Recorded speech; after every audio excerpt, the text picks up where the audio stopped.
आज हम हिस्ट्री का शॉर्ट क्वेश्चन पढ़ने वाला है। उसमें हमारा पहला पहला क्वेश्चन है, शीत युद्ध से आप क्या समझते हैं?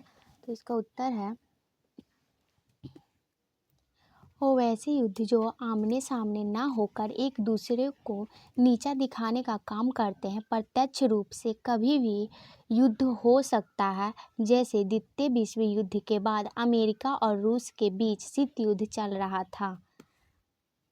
और दूसरा क्वेश्चन है, फ्रांस की जुलाई 1830 की क्रांति का फ्रांस की शासक व्यवस्था पर क्या प्रभाव पड़ा? तो चार्ल्स दशम के शासक का अंत हो गया और बुर्बो वंश के स्थान पर अलियंस वंश को सत्ता सौंपी गई, जिसने उदारवादियों तथा पत्रकारों के सहायता से सत्ता हासिल की। अगला है 1830 ईस्वी की क्रांति के प्रभाव का वर्णन करें। इटली तथा जर्मनी के एकीकरण हुआ। यूनानी, पोलैंड एवं हंगरी में आंदोलन शुरू हुआ। तीसरा, इसका प्रभाव पूरे यूरोप पर पड़ा, जिसके कारण सभी यूरोपीय देशों में राजनीति एकीकरण, संवैधानिक सुधार के विकास का रास्ता शुरू हुए। अगला है हमारा, यूरोप में राष्ट्रवाद को फैलाने में नेपोलियन बोनापार्ट किस तरह सहायक हुआ? तो नेपोलियन ने इटली और जर्मनी के छोटे छोटे विभाजन राज्यों को एकीकरण कर दिया तथा दोनों देशों में राष्ट्रीयता की भावनाओं को जागृत किया एवं सम्मान और भ्रातृत्व का आधार पर एक नई समाज का निर्माण कर दिया और यूरोप के दो राष्ट्रों को संगठित होने के लिए प्रेरणा दी। अगला हमारा, राष्ट्रवाद क्या है? राष्ट्रवाद किसी समाज विशेष भौगोलिक में रहने वाले लोग के बीच एक विचार है, जिसमें उनमें परस्पर एकता और प्रेम का निर्माण होता है। यह विचार आधुनिक विश्व में राजनीतिक पुनर्जागरण का निर्माण है। अगला हमारा, जर्मनी के एकीकरण की बाधाएं क्या थी? लगभग 300 छोटे छोटे राज्य, राष्ट्रवाद के विचार के अभाव, ऑस्ट्रिया का दखल देना और मेटरनिख की प्रतिक्रियावादी नीति। इन राज्यों में राजनीतिक, सामाजिक और धार्मिक विषमताएं। मेटरनिख युग क्या है? ऑस्ट्रिया के चांसलर मुख्य अधिकारी मेटरनिख के 1815 से 1848 ईस्वी तक ये समय को मेटरनिख युग कहते हैं। मेटरनिख राज्य के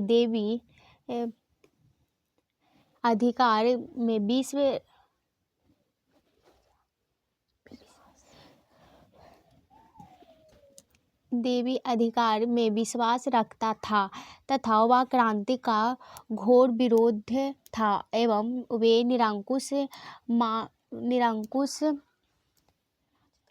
निरंकुश राजतंत्र में विश्वास रखता था।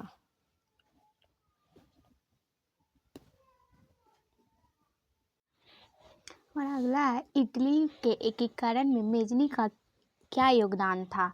मेजनी दार्शनिक, साहित्यकार, लोकतांत्रिक विचारों का समर्थन और कुशल सेनापति था। मेजनी राष्ट्रवादी विचार से प्रेरित होकर ही उसने गुप्त संगठन कार्बोनरी की सदस्यता अपनाई थी। मेटरनिख युग के पतन के बाद इटली में मेजनी का आगमन हुआ और उसने अपने गणतंत्रवादी उद्देश्यों के प्रचार के लिए उन्होंने 1831 ईस्वी में यंग इटली की स्थापना की। अगला है, इटली जर्मनी के एकीकरण में ऑस्ट्रिया की भूमिका क्या थी? इटली और जर्मनी का एकीकरण में ऑस्ट्रिया की यह भूमिका थी कि इटली और जर्मनी के राज्यों में राज्यों पे ऑस्ट्रिया का हस्तक्षेप था। ऑस्ट्रिया को इटली तथा जर्मनी से हटाकर ही दोनों का एकीकरण संभव था। उन्होंने दोनों देशों में ऑस्ट्रिया को बाहर निकालने के लिए विदेशी सहायता ली। अगला है गैरीवाल्डी के कार्यों की चर्चा करें। गैरीवाल्डी का जन्म 1807 ईस्वी में फ्रांस के निस नामक नगर में हुआ था। यह पेशे से एक नाविक थे और मेजनी के विचारों का समर्थन थे। गैरीवाल्डी ने इटली देश के सिसिली और नेपल्स जैसे राज्यों पर आक्रमण किया, जिसके कारण वह जनता बूर्बो राजवंश के निरंकुश शासन से तंग होकर गैरीवाल्डी का समर्थक बन गई। अगला 1848 ईस्वी के फ्रांसीसी क्रांति के क्या कारण थे? समाजवाद का प्रसार, लुई फिलिप की नीति का असफलता, राजनीतिक दलों का संगठन का अभाव और मध्यम वर्ग का शासन पर प्रभाव। अगला यूरोपीय इतिहासों में घेटो का क्या अर्थ है? घेटो शब्द का व्यवहार मध्यकालीन यूरोपीय शहरों में यहूदियों के गांव के लिए किया गया है, परंतु वर्तमान में यह विशेष धर्म, प्रजाति, जाति को एक साथ रहने वाले स्थान को सूचित करता है। अगला है सर्वहारा वर्ग किसे कहते हैं? समाज का वैसा वर्ग जिसमें गरीब, किसान और कृषक, मजदूर, श्रमिक तथा आम गरीब लोग शामिल हो, उसे सर्वहारा वर्ग कहते हैं। रूस की क्रांति ने पूरे विश्व को प्रभावित किया। किन्हीं दो उदाहरणों द्वारा स्पष्ट करें। 1917 ईस्वी के रूसी क्रांति के बाद विश्व विचारधारा दो भागों में बांटा गया। पहला समाजवादी तथा दूसरा पूंजीवादी। रूसी क्रांति के सफलता ने एशिया और अफ्रीका में उपनिवेश, दूसरे देश आए हुए लोगों की बस्ती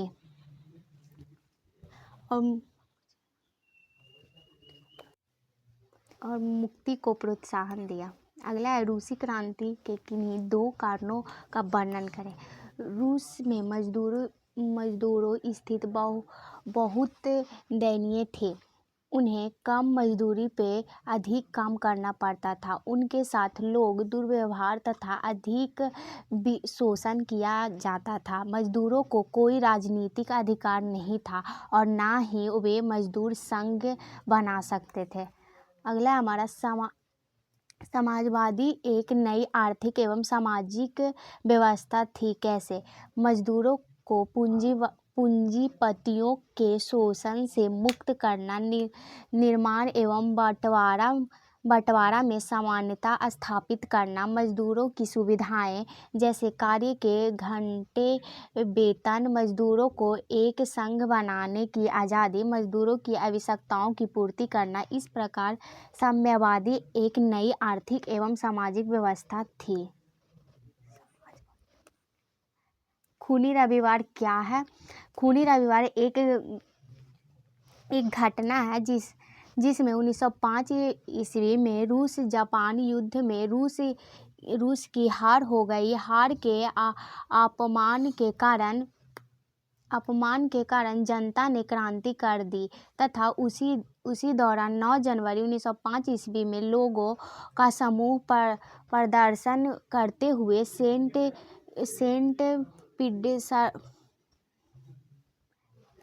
पीटर्सबर्ग स्थित महल की ओर जा रहा था कि उसी बीच जार के सेना ने इन निहतों लोगों पर गोलियां बरसा दी, जिससे हजारों लोग मारे गए। यह घटना रविवार के दिन हुआ था। इसी कारण इन्हें खूनी रविवार के नाम से जाना जाता है। अगला है समाजवाद की क्या विशेषता है। आर्थिक और राजनीतिक समानता, अवसरों की समानता, बराबर कार्य के लिए बराबर वेतन। समाजवाद निजी पूंजीवादी की आलोचना बुराई करता है। समाजवाद श्रमिक वर्ग और मजदूरों की आवाज़ है। समाजवाद व्यावसायिक लोगों के पक्ष लेता है एवं यह पूंजीपतियों के मालिकों के चरित्र का विरोध करता है। अगला यूरोपियन समाजवादियों के विचारों का वर्णन करें। यूरोपियन चिंतक आरंभिक चिंतक थे जिनसे पूंजीपति और मजदूर के बीच संबंधों को समस्या का निदान करने का प्रयास किया। इनकी दृष्टि आदर्शवादी थे। ये चिंतकों की तरह मानव की अच्छाई जगत के कार्य में विश्वास किया करते थे। अक्टूबर की क्रांति क्या है। 7 नवंबर 1917 में बोल्शेविक क्रांति के लोग पेट्रोग्राद के रेलवे स्टेशन, बैंक, डाकघर, टेलीफोन केंद्र, कचहरी तथा अन्य सरकारी भवनों पर अधिकार कर लिया और केनेसाकी की सरकार भाग गई। शासक की सत्ता बोल्शेविक के हाथ में आ गई जिसका अध्यक्ष लेनिन को बनाया गया और इसी क्रांति को अक्टूबर की शांति कहा जाता है। इसे नवंबर की क्रांति तथा अक्टूबर की क्रांति भी कहा जाता है। जिनेवा समझौता कब और किनके बीच हुआ। जिनेवा समझौता मई 1954 ईस्वी में हुआ जिनमें हिंद चीन समस्या पर बातचीत किया गया। इसमें वियतनाम के 2 हिस्सों में बांट दिया गया तथा लाओस तथा कंबोडिया के वैध राजतंत्र को स्वीकार कर दिया गया और संसदीय शासन प्रणाली को अपनाया गया। माइलीगाव की घटना क्या थी, इसका क्या प्रभाव पड़ा। माइलीगाव दक्षिण वियतनाम में एक गांव था जहां के लोगों को अमेरिकी सेना ने पूरे गांव को घेर कर पुरुषों को मार डाला और औरतों बच्चों को बांधकर कई दिनों तक सामूहिक बलात्कार किया गया। फिर उन्हें भी मारकर पूरे गांव में आग लगा दी गई। लाशों के बीच दबा एक बूढ़ा जिंदा बच गया जिसने इस घटना को उजागर किया तथा माइलीगाव की घटना उजागर होने पर अमेरिकी सेना की आलोचना संपूर्ण विश्व में होने लगी। हो चिन मिन के विषय के संबंध लिखे। हो चिन मिन में 1925 ईस्वी में वियतनामी क्रांतिकारी दल का गठन किया गया तथा फ्रांसीसी से लड़ने के लिए सैनिक प्रशिक्षण की व्यवस्था की एवं 1930 ईस्वी में हो चिन मिन ने एक कम्युनिस्ट पार्टी की स्थापना की। इसी बीच आर्थिक मंदी एवं फ्रांसीसी सरकार की अच्छी व्यवहार नहीं होने के कारण हो चिन मिन ने आंदोलन को तीव्र किया। अगला हिंद चीन में फ्रांसीसी प्रसार का वर्णन करें। हिंद चीन में फ्रांसीसी व्यापारियों के साथ साथ पादरी भी इसी क्षेत्र में आने लगे। 19वीं सदी में इस क्षेत्र में फ्रांसीसी पादरियों की बढ़ती कार्य के विरुद्ध आलोचना शुरू हो गई। उसने सैन्य बल के आधार पर कंबोडिया तोकिन पे अधिकार कर लिया और इस प्रकार 20वीं सदी की शुरुआत तक संपूर्ण हिंद चीन क्षेत्र फ्रांस के नियंत्रण में आ गया। 1848 की फ्रांसीसी क्रांति के मुख्य 4 कारणों का उल्लेख करें। मध्यम वर्ग का शासन पर प्रभाव, राजनीतिक दलों का संगठन अभाव, समाजवाद का फैलना और लुई फिलिप की नीतियों का असफलता। नापाम रासायनिक हथियार और एजेंट ऑरेंज क्या था?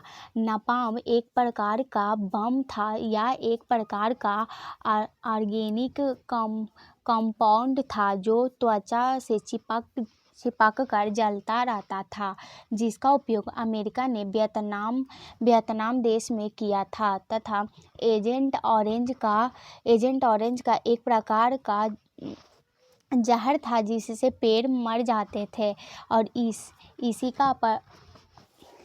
का प्रयोग अमेरिका ने कंबोडिया में किया, जिसमें 40,000 एकड़ रबर पेड़ खत्म हो गए। अगला, अमेरिका हिंद चीन में कैसे दाखिल हुई, चर्चा करें। अमेरिका दक्षिण वियतनाम और हिंद चीन में बढ़ते साम्यवादी प्रभावों को रोकना चाहता था। वह पहले से ही वहां आर्थिक और सैनिक सहायता दे रहा था। राष्ट्रपति कैनेडी के शासनकाल में 1962 में अमेरिका ने सेना भेजकर युद्ध में प्रत्यक्ष रूप से भाग लिया। बिहार के किसान आंदोलन पर एक टिप्पणी लिखें।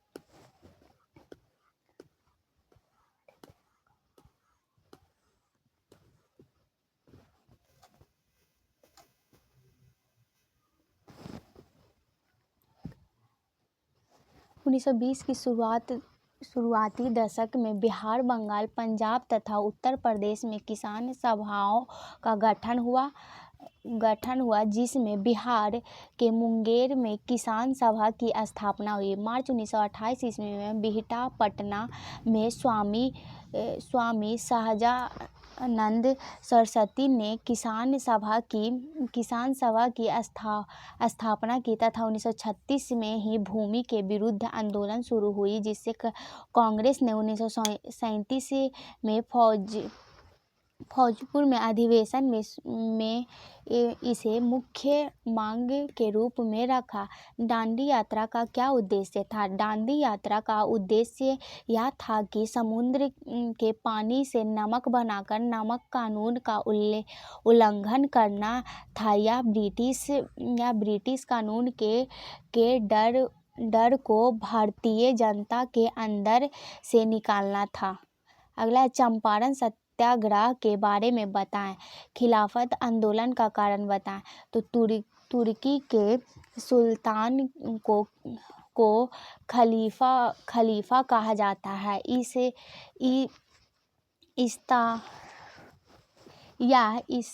इस्लामिक शासन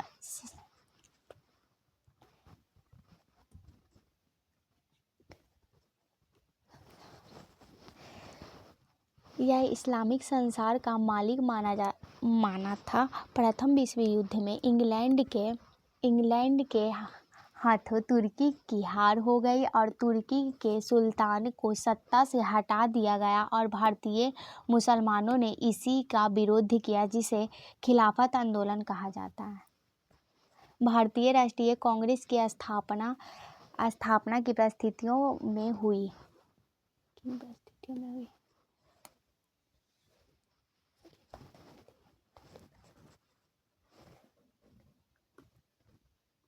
इसका उत्तर है, कालांतर में भारतीय राष्ट्रीय आंदोलन के क्षेत्रीय आधार पर हर रोज बढ़ता गया। शुरू में यह आंदोलन शिक्षित मध्यम वर्ग तक रहा, परंतु आगे चलकर अनेक भारतीय वर्ग में फैलने लगी। इसी समय इंडियन एसोसिएशन द्वारा रेड बिल का विरोध किया जा रहा था। साथ ही लॉर्ड लिंटन द्वारा बनाए गए प्रेस अधिनियम का भारतीय द्वारा खूब विरोध किया जा रहा था, जिस कारण सरकार को प्रेस अधिनियम वापस लेना पड़ा। अगला है असहयोग आंदोलन का कारण प्रथम जन आंदोलन था कैसे। सितंबर 1920 में कलकत्ता में आयोजित अधिवेशन में असहयोग आंदोलन का निर्णय लिया गया, जिसका नेतृत्व गांधी जी ने किया था। यह प्रथम जन आंदोलन था। इस आंदोलनों का मुख्य 3 कारण थे। पहला, खिलाफत आंदोलन का मुद्दा पंजाब के सरकार के मनमानी कार्रवाइयों के विरुद्ध न्याय प्राप्त करना और अंततः स्वराज्य की प्राप्ति करना, और इस आंदोलन में कार्य को अपनाया गया और पहला प्रस्तावना, दूसरे रचनात्मक। अगला है मुस्लिम लीग के क्या उद्देश्य है। मुस्लिम लीग का स्थापना 30 दिसंबर 1906 को हुई। इसका उद्देश्य था कि मुस्लिम के हितों की रक्षा करना। इसकी नींव ढाका के नवाब सलीम मुल्ला खां ने रखी थी। इसके उद्देश्य मुसलमानों को जगह दिलाना था और विधानों परिषदों में अलग निर्वाचन मंडल बनाना एवं काउंसिल में उचित जगह। अगला है रॉलेट एक्ट क्या था, इसके विरुद्ध क्या हुआ। रॉलेट एक्ट एक कानून था जिसके अनुसार सरकार किसी भी भारतीयों को बिना साक्ष्य के, संदेह के आधार पे और बिना वारंट के भी गिरफ्तार किया जा सकता था। इसे बिना अपील कानून कहा गया है। इसके बाद 9 अप्रैल 1919 को 2 नेताओं सत्यपाल तथा कीचालू को गिरफ्तार के विरुद्ध 13 अप्रैल 1919 को जलियांवाला बाग हत्याकांड हुआ।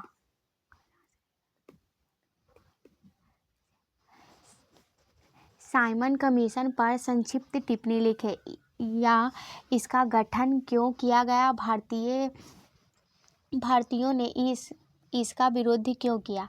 1919 के भारत सरकार अधिनियम में यह व्यवस्था की गई कि 10 वर्ष के बाद ऐसा असहयोग नियुक्ति किया जाएगा जो इस बात की जांच करेगा कि इस अधिनियम में कौन कौन से परिवर्तन संभव है, और इस कमीशन का उद्देश्य संवैधानिक सुधार में प्रश्न पर विचार करना था। कमीशन में किसी भी भारतीय को शामिल नहीं किया गया, जिसके कारण भारत में इस कमीशन की तीव्र विरोध हुआ। 3 फरवरी 1928 को बम्बई पहुंचने पर कमीशन का स्वागत काले झंडों से हुई तथा साइमन कमीशन वापस जाओ के नारा लगाए गए। अगला, भारत में राष्ट्रवाद के उद्देश्यों में सामाजिक कारणों पर प्रकाश डालें। 19वीं शताब्दी के धार्मिक एवं सामाजिक सुधारों आंदोलनों ने राष्ट्रवाद उत्पन्न करने में महत्वपूर्ण भूमिका निभाई। ब्रह्म समाज, आर्य समाज, रामकृष्ण मिशन, ये सभी संस्थाओं ने हिंदू धर्म में प्रचलित बुराइयों की ओर लोगों का ध्यान आकृष्ट किया। अंधविश्वास, धार्मिक कुरीतियाँ तथा सामाजिक कुप्रथाओं, छुआछूत, बाल विवाह, दहेज प्रथा एवं बालिका हत्या जैसे समस्याओं के समाधान के लिए जनमत तैयार करने में इन संस्थाओं ने मदद की, और इस प्रकार राष्ट्रवाद के उदय में ये सभी सामाजिक कारण थे। अगला है, प्रथम विश्व युद्ध के भारत पर हुए प्रभावों का वर्णन करें। प्रथम विश्व युद्ध के दौरान अनेक महत्वपूर्ण घटनाएं घटी, जिनका भारतीय राष्ट्रीय आंदोलन पर व्यापक प्रभाव पड़ा, जो निम्न है। भारतीय नेताओं ने सरकार को युद्ध में स्वराज्य प्राप्ति की आशा में मदद किया। सरकार के आर्थिक नीतियों की व्यापक प्रतिक्रिया हुई। सरकार को सरकार को व्युत्थ में व्यस्त पाकर क्रांतिकारियों ने अपनी गतिविधियों बढ़ा दी। भारतीयों में बढ़ते असंतोष को नियंत्रित करने के लिए सरकार ने संवैधानिक सुधारों की घोषणा की।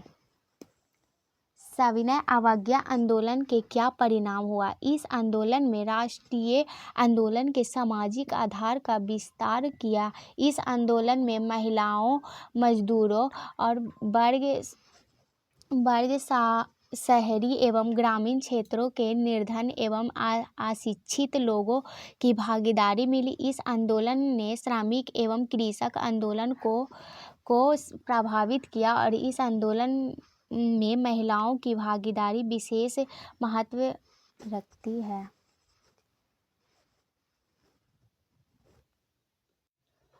आगे हमारा निरुद्योगीकरण से आप क्या तात्पर्य है? आपका क्या तात्पर्य है? निरुद्योगीकरण से हम यह समझते हैं कि कुटीर उद्योग की कमी होना निरुद्योगीकरण कहलाता है और इसका सबसे मुख्य कारण औद्योगिकरण था। अगला 18वीं शताब्दी में भारत के मुख्य उद्योगों कौन कौन सी थी? 18वीं शताब्दी में चीनी, चमड़ा, वस्त्र, धातु ETC भारत के प्रमुख उद्योग थे तथा यह विश्व के सर्वश्रेष्ठ सूती वस्त्र का उत्पादक क्षेत्र है। अगला है उद्योगों के विकास ने किस प्रकार मजदूरों को प्रभावित किया? उद्योगों के विकास ने मजदूरों को इस प्रकार प्रभावित किया कि समाज में भेदभाव होना शुरू हो गया, जिसके कारण समाज के 3 वर्ग पूंजीपति वर्ग, मध्यम वर्ग और श्रमिक वर्ग उदय हुई। पूंजीपति वर्ग ने उत्पादन एवं वितरण पर अधिकार करके श्रमिकों का शोषण भी किया तथा उन्हें छोटे छोटे घरों में रहना पड़ा था। किसी तरह की सुविधा उपलब्ध नहीं थी। अगला है असलम से आप क्या समझते हैं? इसकी शुरुआत क्यों और कैसे हुई? असलम क्षेत्र से हम यह समझते हैं कि छोटे, गंदे और अस्वास्थ्यकर स्थानों में रहने की जगह को असलम क्षेत्र कहा जाता है और औद्योगिकरण के समय शहर में रहने वाले श्रमिकों के लिए उन्हें नारकीय स्थितियों में रहने को विवश होना पड़ा। इस प्रकार असलम क्षेत्र की शुरुआत हुई।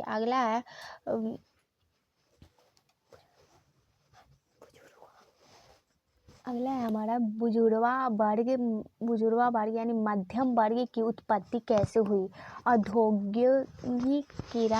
औद्योगिकरण के बाद ही मध्यम वर्ग की उत्पत्ति हुई। इसे ही मध्यम वर्ग कहा जाता है, जिसने भारतीय राष्ट्रीय आंदोलन में अंग्रेजों का शोषण के विरुद्ध नीति के खिलाफ सक्रिय भूमिका निभाई। अगला है फैक्ट्री प्रणाली के विकासों के किन्हीं 2 कारणों को बताएं या उल्लेख करें। अगला है फैक्ट्री प्रणाली के विकास औद्योगिकरण के कारण हुआ। फैक्ट्री प्रणाली ने उद्योगों एवं व्यापारियों के नए केंद्रों को जन्म दिया, जैसे कि लगासाय सूती वस्त्र उद्योग केंद्र। अगला है औद्योगिक आयोग की नियुक्ति कब हुई और इसके क्या उद्देश्य थे? औद्योगिक आयोग की नियुक्ति 1916 ईस्वी में हुई। इसका उद्देश्य भारतीय उद्योग एवं व्यापार का पता लगाकर उसे सरकारी सहायता देना देना था। अगला औद्योगिकरण। औद्योगिक क्रांति से आप क्या समझते हैं? औद्योगिकरण से हम यह समझते हैं कि जिसमें वस्तुओं का उत्पादन मशीनों द्वारा कारखानों में होती है, इसे उत्पादन अधिक मात्रा में होती है और उत्पादन के खपत के लिए बड़े बाजारों की आवश्यकता होती है। औद्योगिकरण नए मशीनों का निर्माण एवं तकनीक के विकास पर निर्भर करता है।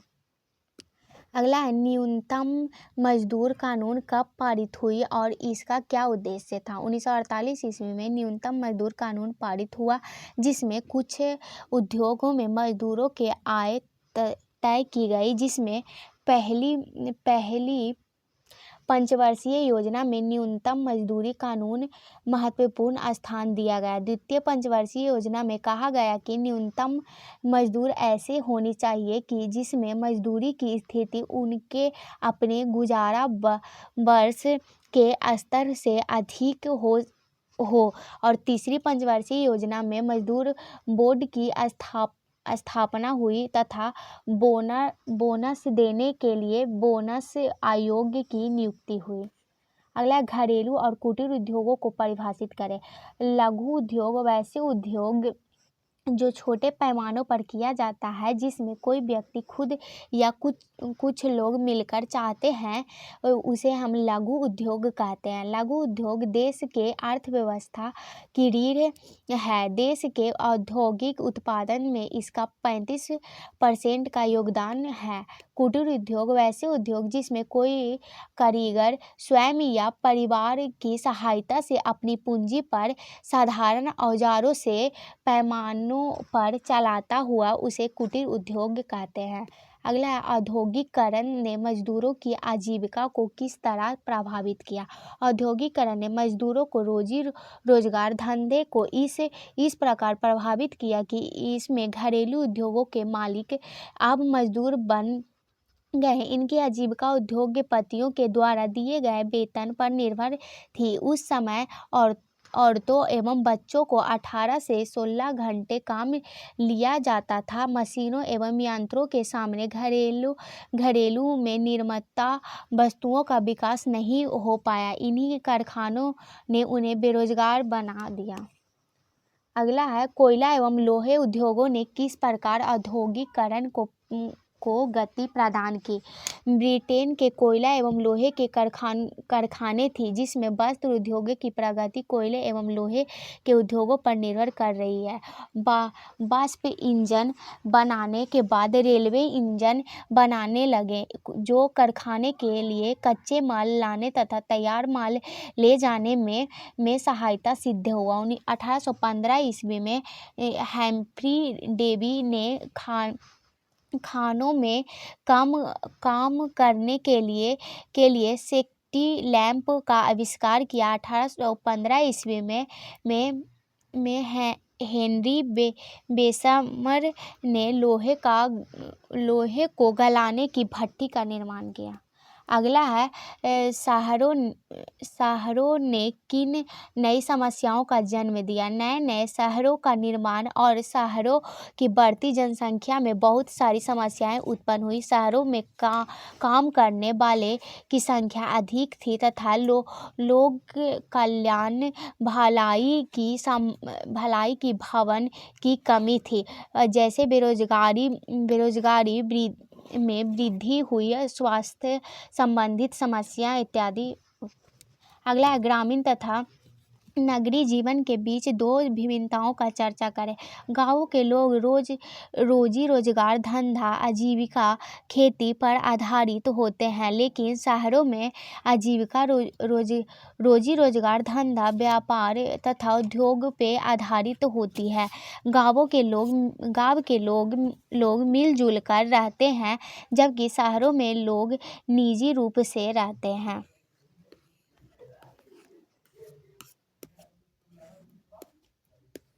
अगला किन्हीं 3 प्रक्रियाओं के द्वारा आधुनिक शहरों की स्थापना निर्णायक रूप से हुई है? अगला तीन प्रक्रियाओं ने आधुनिक शहरों की स्थापना निर्णायक भूमिका निभाई है। पहला औद्योगिक पूंजीवादी के उदय और दूसरा विश्व के विशाल भूभाग पर औपनिवेशिक शासन की स्थापना। तीसरा लोकतांत्रिक आदेशों का विकास। अगला आर्थिक तथा प्रशासनिक संदर्भ में ग्रामीण तथा नगरीय बनावट के दो प्रमुख आधार लिखे। आर्थिक तथा प्रशासनिक संदर्भ में ग्रामीण तथा नगरीय व्यवस्था के दो प्रमुख आधार हैं: जनसंख्या का घनत्व तथा कृषि आधारित आर्थिक काम का अनुपात। शहरों तथा नगरों की जनसंख्या का घनत्व अधिकार होता है। गांवों को आर्थिक प्रारूप में खेत के काम में एक बड़े भाग के आधार पर अलग किया जाता है। गांव की आबादी एक बड़ी हिस्सा कृषि संबंधित व्यवसाय से जुड़ा हुआ है। शहरीकरण की समस्या भारी संख्या में कृषक वर्ग गांवों से निकलकर शहरों की ओर चल दिए हैं, जिससे शहरों का उदय हुआ। अगला है शहर किस प्रकार की क्रियाओं के केंद्र होते हैं। शहर विभिन्न प्रक्रियाओं के केंद्र होते हैं: रोजगार, व्यापार, वाणिज्य, शिक्षा, स्वास्थ्य, यातायात आदि। शहर गतिशील अर्थव्यवस्था के भी केंद्र होते हैं। शहर राजनीतिक आदेश देने के भी महत्वपूर्ण केंद्र होते हैं। अगला है शहरों के उद्भव के मध्यम वर्ग की भूमिका किस प्रकार है। शहरों के उद्भव में मध्यम वर्ग की भूमिका इस प्रकार रही है कि इसमें लोग विभिन्न पेशों में रहकर भी औसतन एक सामान्य आय प्राप्त होते हैं, जिसे शिक्षक, वकील, चिकित्सा, इंजीनियर, क्लर्क ईटीसी। इसे बुद्धिजीवी वर्ग भी कहा जाता है। इनके आर्थिक स्थिति भी एक वेतनभोगी वर्ग के रूप से जीवन निर्वाह पर आधारित है। अगला है विश्व बाजार किसे कहते हैं। विश्व बाजार वैसे बाजार को कहते हैं जहां विश्व के सभी देशों के वस्तुओं आम जनता के खरीदने के लिए उपलब्ध हो, जैसे भारत के मुंबई शहर। अगला है भूमंडलीकरण के भारत पर प्रभावों को स्पष्ट करें। भूमंडलीकरण के कारण भारत में प्रभाव इस प्रकार है: आजीविका के क्षेत्र में काफ़ी बदलाव हुआ।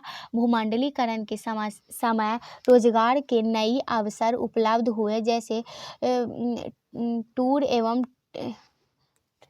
ट्रेवल एजेंसी और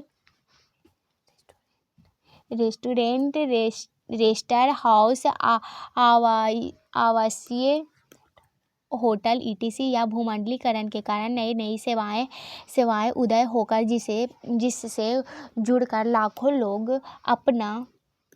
अपना जीविका चला रहे हैं। और भूमंडलीकरण के कारण भारतीय लोगों की जीवन स्तर बढ़ रही है। अगला है विश्व बाजार के लाभ हानि पर संक्षिप्त टिप्पणी लिखें। विश्व बाजार के लाभ हानि: व्यापार और उद्योगों को तेज गति से बढ़ाता है। यह समाज को तीन वर्गों में बांट दिया।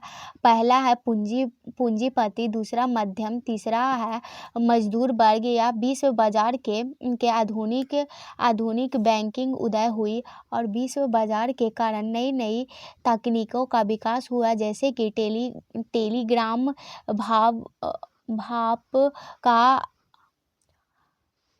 भाप का जहाज, बड़े जल प्रपात, रेलवे, वाष्प इंजन ईटीसी। या विश्व बाजार के हानि: विश्व बाजार के कारण कृषि, लघु और कुटीर उद्योग खत्म हो गई। विश्व बाजार के कारण औपनिवेशिक देशों में अकाल, भूखमरी, गरीबी और मानवीय संकटों जैसे समस्याएं उत्पन्न हुई। अगला है बहुराष्ट्रीय कंपनियां क्या है। वैसी कंपनियां जहां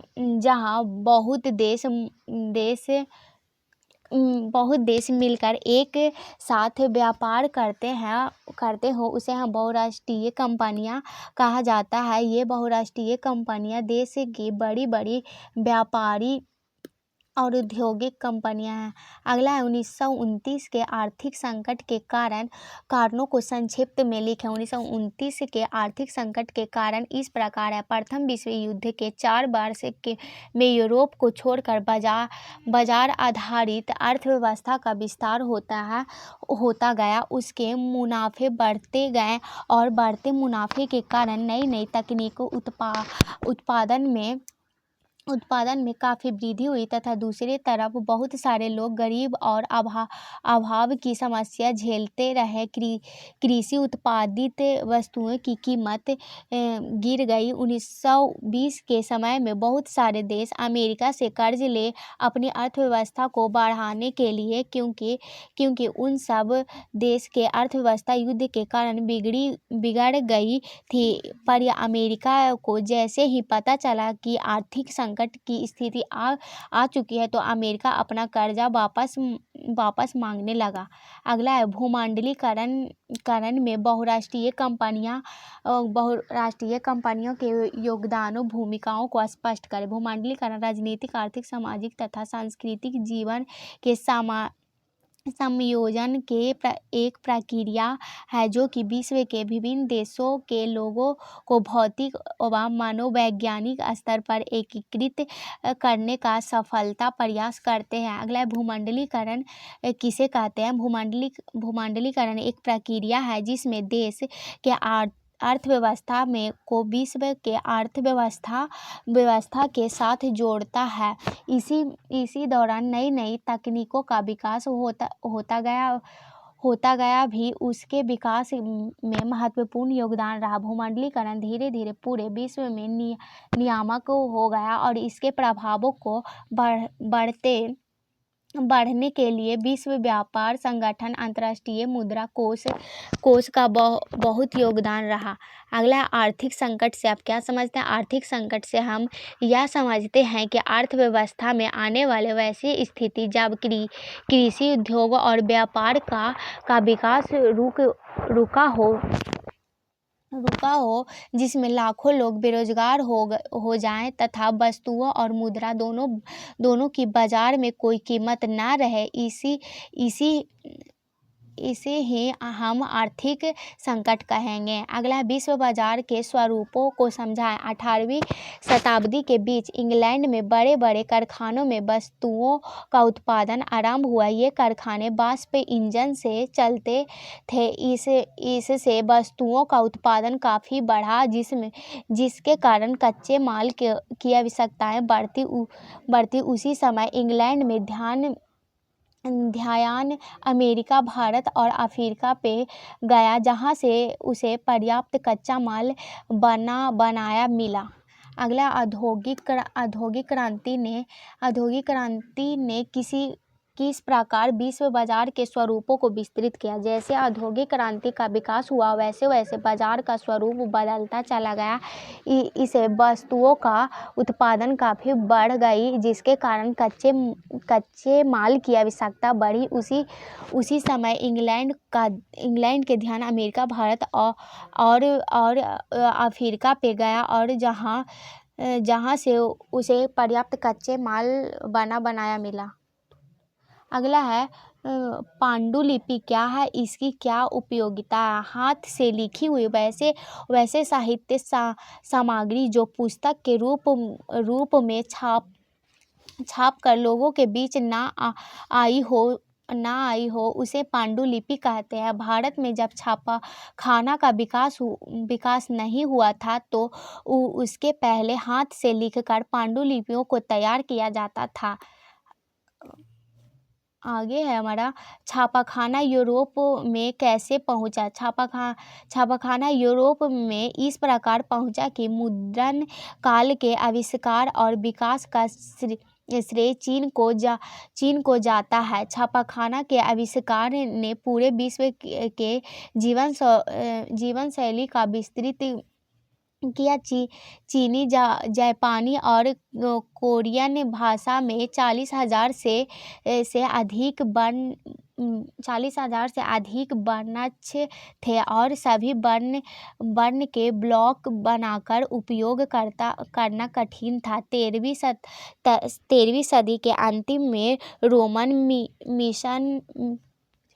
मिशनरी एवं मार्को पोलो द्वारा ब्लॉक प्रिंटिंग यूरोप में पहुंचे। अगला है स्वतंत्र भारत में प्रेस की भूमिका पर प्रकाश डालें। यह राजनीतिक, सामाजिक, आर्थिक और अंतर्राष्ट्रीय संबंधों के विकास में प्रभावशाली भूमिका निभा रही है। यह अंतर्राष्ट्रीय, राष्ट्रीय एवं प्रदेशों के क्षेत्रीय घटनाएं, सरकारी नीतियों, खेल कूद, मनोरंजन की सूचना देने वाली प्रमुख माध्यम है तथा यह सरकार के कामों पे नियंत्रण रखता है। अगला है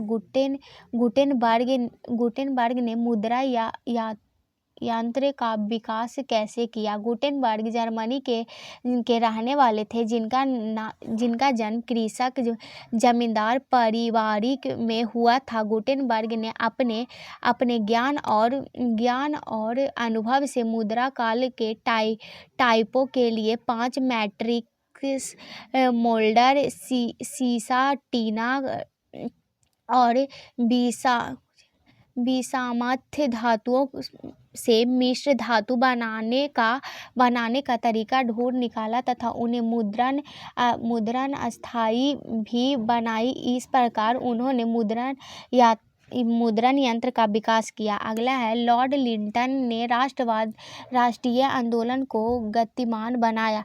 लॉर्ड लिंटन द्वारा 1878 में वर्नक्यूलर प्रेस एक्ट लाया जो कि देश भाषा समाचार पत्र अधिनियम था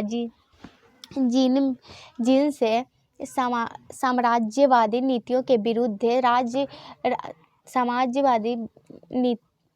समाजवादी नीतियों के विरुद्ध राष्ट्रवादी भावनाओं को उत्पन्न किया गया। लॉर्ड लिंटन यह नहीं चाहते थे कि सरकार की नीति के खिलाफ और जनता के बीच देश समाचार पत्र से कोई असंतोष उत्पन्न हो। अगला भारतीय प्रेस के विकास में ईसाई धर्म प्रचारकों के योगदानों का मूल्यांकन करें। भारत के मुद्रा का शुरुआत 16वीं शताब्दी में सबसे पहले पुर्तगाली धर्म प्रचार द्वारा लगाया गया। गोवा में जेसुइट धर्म प्रचार के द्वारा किया गया। 19वीं शताब्दी तक भारतीय प्रेस ने गति पकड़ ली। प्रेस राजनीतिक एवं सामाजिक प्रश्नों को उठाने वाला और औपनिवेशिक शासकों के विरुद्ध तथा लोक शांति तैयार करने वाला प्रभावशाली माध्यम बन गया। अगला है इटली के एकीकरण में मेजनी, काबूर और गैरिबाल्डी के योगदानों को बताएं। मेजनी साहित्यकार, गणतांत्रिक विचारों का समर्थन और योगदान सेनापति था। 1820 ईस्वी में राष्ट्रवादियों ने एक गुप्त दल कार्बोनरी की स्थापना की जिसका उद्देश्य छापामार युद्ध द्वारा राजतंत्र को समाप्त कर गणराज्य की स्थापना करना था। उसने युवा इटली नामक संस्था की स्थापना की जिसने नवी इटली के निर्माण में महत्वपूर्ण भूमिका निभाई। काउंट काबूर एक सफल कूटनीतिज्ञ एवं राष्ट्रवादी था। काबूर यह जानता था कि इटली की एकीकरण सार्डिनिया, पिडमॉन्ट के नेतृत्व में ही संभव हो सकता है। एकीकरण के लिए आवश्यक है कि इटली के गणराज्यों को ऑस्ट्रिया से मुक्त कराया जाए। अतः ऑस्ट्रिया को पराजित कराने के लिए काबूल ने फ्रांस से मित्रता कर ली। फ्रांस ऑस्ट्रिया के खिलाफ पिडमोंट सैन्य समर्थन देगा तथा इटली के प्रांत निस और सिवाय फ्रांस को प्राप्त होगा। फ्रांस ने काबूल को यह भी आश्वासन दिलाया कि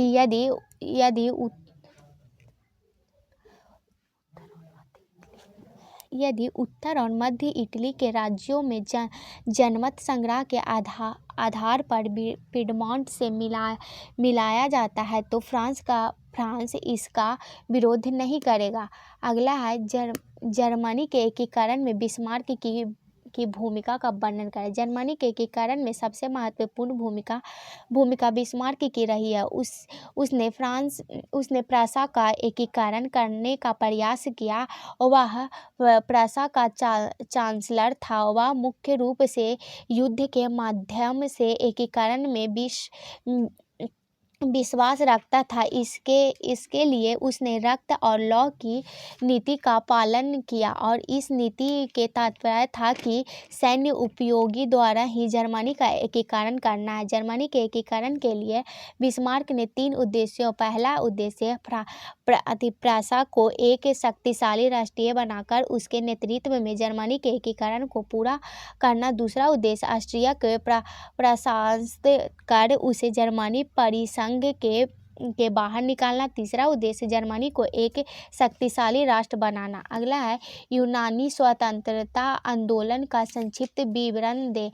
यूनान में फ्रांसीसी क्रांति से राष्ट्रवाद की भावना का विकास हुआ। यूनान में तुर्की शासन ने अपने को अलग करने के लिए कई आंदोलन चलाए जाने लगे। इसके लिए वहाँ हिटेरिया फिलाइक नामक संस्था की स्थापना ओडेंस नामक स्थान पर की गई। यूनान की स्वतंत्रता का समानता यूरोप के सभी लोग करते थे।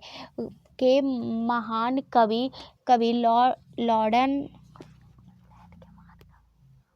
इंग्लैंड के महान कवि लॉर्ड बायरन यूनानियों की स्वतंत्रता के लिए यूनान में ही